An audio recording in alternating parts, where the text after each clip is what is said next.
ಆಂಧ್ರದಿಂದ ಬಂದು ಕರ್ನಾಟಕದಲ್ಲಿ ಮನೆಕಳ್ಳತನ ಮಾಡ್ತಾ ಇದ್ದ ಖತರ್ನಾಕ್ ಖದೀಮನನ್ನ ರಾಯಚೂರು ಪಶ್ಚಿಮ ಠಾಣೆ ಪೊಲೀಸರು ಬಂಧಿಸಿದ್ದಾರೆ. ಆಂಧ್ರ ಮೂಲದ ರಾಮಕೃಷ್ಣ ಬಂಧಿತ ಖದೀಮ.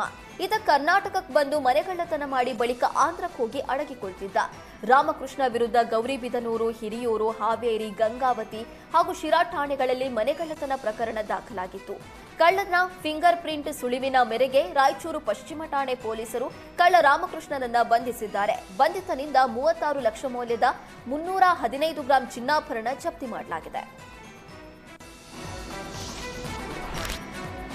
ಚಿಕ್ಕಬಳ್ಳಾಪುರದ ಚಿಂತಾಮಣಿಯಲ್ಲಿ ಯುವಕನೊಬ್ಬ ವಿವಾಹಿತ ಮಹಿಳೆಯರನ್ನ ಮರು ಮದುವೆಯಾಗುವ ನೆಪದಲ್ಲಿ ಫೇಸ್ಬುಕ್, ಇನ್ಸ್ಟಾಗ್ರಾಂ, ವಾಟ್ಸ್ಆಪ್ ಮೂಲಕ ಪರಿಚಯಿಸಿಕೊಂಡು ಲಕ್ಷಾಂತರ ರೂಪಾಯಿ ವಂಚಿಸಿರುವುದು ಬೆಳಕಿಗೆ ಬಂದಿದೆ.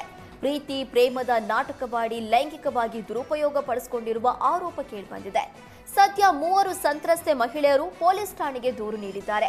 ಚಿಂತಾಮಣಿಯ ಗಿರೀಶ್ ಅಲಿಯಾಸ್ ಸಾಯಿ ಸುದೀಪ್ ಎಂಬಾತನ ವಿರುದ್ಧ ವಂಚನೆ ಆರೋಪ ಕೇಳಿಬಂದಿದೆ. ಫೇಸ್ಬುಕ್ನಲ್ಲಿ ಬಂದ ರಿಕ್ವೆಸ್ಟ್ ಅಕ್ಸೆಪ್ಟ್ ಮಾಡಿ ಇವರೆಲ್ಲ ಮೋಸದ ಬಲೆಗೆ ಬಿದ್ದಿದ್ದಾರೆ. ಬಳಿಕ ಅವರ ಜೊತೆ ಸಲುಗೆ ಬೆಳೆದ ಮೇಲೆ ಅವರನ್ನ ಲೈಂಗಿಕವಾಗಿ ಬಳಸಿಕೊಂಡು ವಿಡಿಯೋ ರೆಕಾರ್ಡ್ ಮಾಡಿ ಹಣಕ್ಕಾಗಿ ಡಿಮ್ಯಾಂಡ್ ಮಾಡ್ತಿದ್ದಂತೆ. ಇದೇ ರೀತಿ ಸುಮಾರು 6 ಮಹಿಳೆಯರಿಗೆ ಮೋಸ ಮಾಡಿದ್ದಂತೆ. ಮೋಸ ಹೋದ ಮಹಿಳೆಯರಿಂದ ಗಿರೀಶ್ ವಿರುದ್ಧ ಚಿಂತಾಮಣಿ ನಗರ ಠಾಣೆಗೆ ದೂರು ನೀಡಲಾಗಿದೆ. ಉಡುಪಿಯ ಮಲ್ಪೆ ಬಂದರ್ ಸಮೀಪದ 9 ಎಕರೆ ಪ್ರದೇಶವನ್ನ ಮೀನುಗಾರಿಕಾ ಫೆಡರೇಷನ್ ಲೀಸ್ಗೆ ಪಡೆಯುವುದಕ್ಕೆ ಮುಂದಾಗಿದೆ. ಬಂದರು ಇಲಾಖೆಗೆ ಸೇರಿದ ಈ ಭೂಮಿ ಮೀನುಗಾರಿಕಾ ಚಟುವಟಿಕೆಗೆ ಬಿಟ್ಟುಕೊಡಬೇಕು ಅಂತ ಸ್ಥಳೀಯ ಮೀನುಗಾರರು ಒತ್ತಾಯಿಸಿದ್ದಾರೆ. ಈ ಭೂ ವಿವಾದ ಮೀನುಗಾರ ಸಮುದಾಯದ ನಡುವೆ ಸಂಘರ್ಷಕ್ಕೆ ಕಾರಣವಾಗಿದೆ. ಶಾಸಕ ಯಶ್ಪಾಲ್ ಸುವರ್ಣ ಅಧ್ಯಕ್ಷರಾಗಿರುವ ಫೆಡರೇಷನ್ ವಿರುದ್ಧ ಸ್ಥಳೀಯ ಮೀನುಗಾರರು ಸಿಡಿದೆದ್ದಿದ್ದಾರೆ. ಬೀಚ್ ಅಭಿವೃದ್ಧಿ ಹೆಸರಲ್ಲಿ ಮೀನುಗಾರಿಕಾ ಭೂಮಿ ಕಳೆದು ಹೋಗುತ್ತೆ ಅಂತ ಮೀನುಗಾರರು ಆತಂಕ ವ್ಯಕ್ತಪಡಿಸಿದ್ದಾರೆ.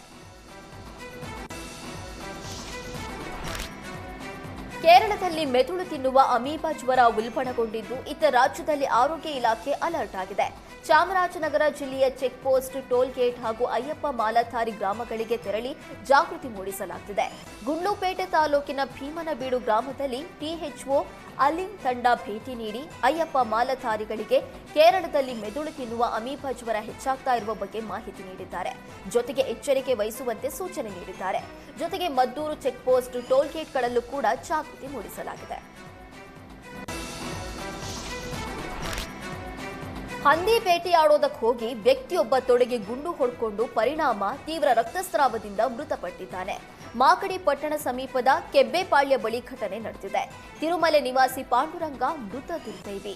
ಪಾಂಡುರಂಗ ಹಂದಿ ಬೇಟೆಯಾಡೋದಕ್ಕೆ ನಾಡ ಬಂದೂಕು ತಗೊಂಡು ಹೋಗಿದ್ದ. ಬೇಟೆಯಾಡೋ ವೇಳೆ ಮಿಸ್ ಫೈರ್ ಆಗಿ ಗುಂಡು ತೊಡೆಗೆ ತಗುಲಿ ಮೃತಪಟ್ಟಿದ್ದಾನೆ.